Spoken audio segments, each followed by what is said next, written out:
just knowing that I can go to a group on a Saturday morning to talk to people that are saying, wait a minute, there's alternative answers to these neurological systems. Just keep looking, Greg, keep looking. Look at all the stuff that the other people are dealing with and coping with and coming to solution with.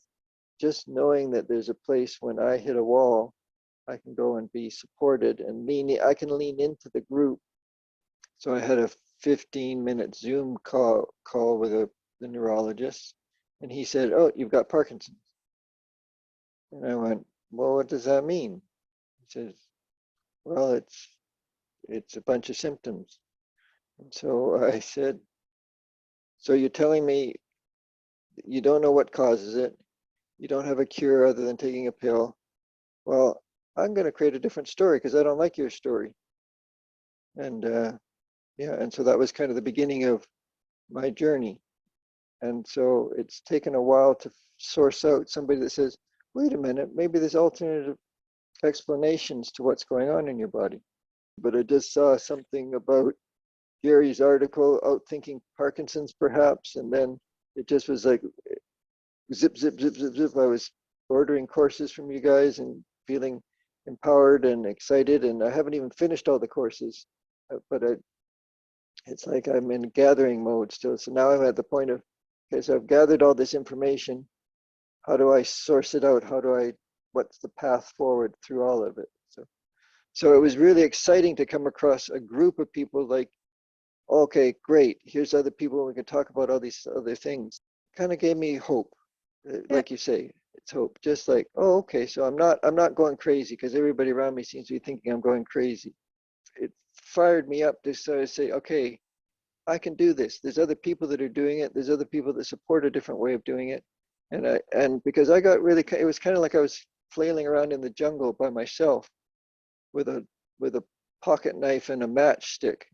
And so it's like, okay, so there's others that are doing it. So it was an opportunity to kind of go, okay, let's do, what can we do as a group? What can I share from what I've learned with anybody? What can they share with what they've learned with me? And have a conversation that doesn't revolve around, you're sick, you're dying, you're dead, you should be on medication. So I'm much stronger with myself. The pyramid was really helpful for me.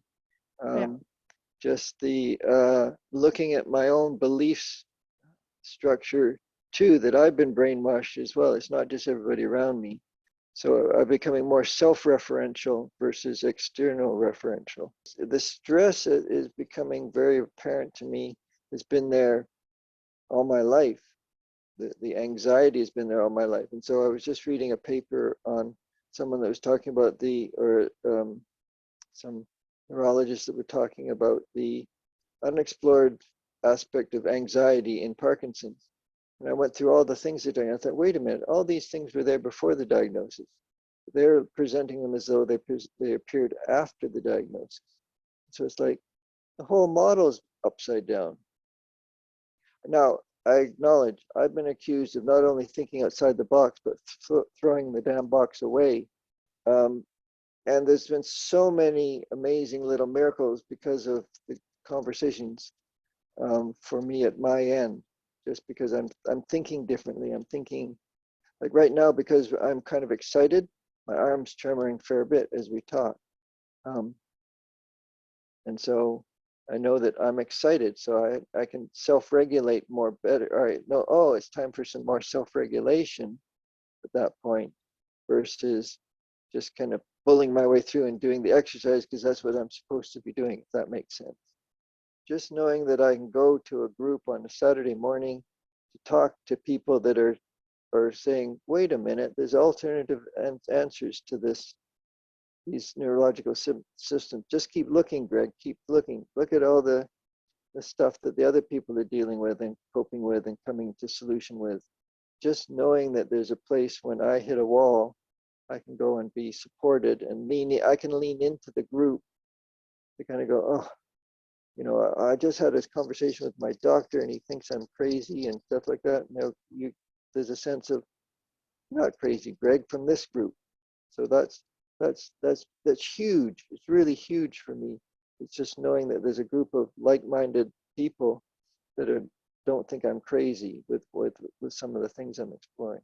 And I have a pretty good support group, but it's also nice to, they get tired of listening to me talk about what's going on in my body. I find it endlessly fascinating what's going on in our bodies.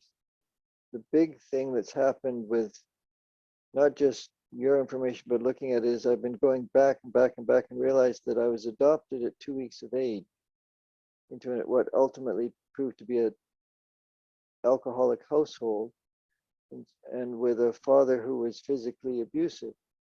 And I used to get belted if I did anything wrong.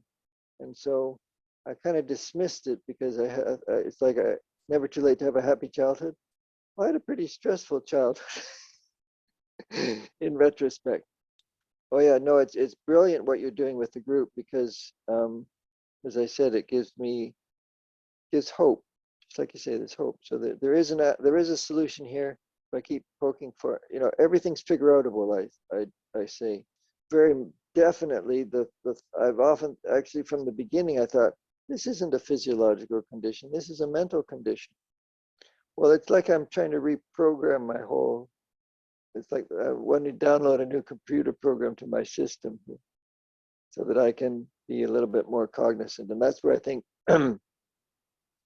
what you're offering is someone external that can help with the reprogramming. And so I found myself to a friend saying the other day, question everything. Stress is at the core root of everything. In our society, what we take for being normal in our society is not natural, instinctual, in your language. So we've been brainwashed, as I call it, believing certain truths that are not necessarily truths at all. They're just made up. If one person has figured it out, I can figure it out too.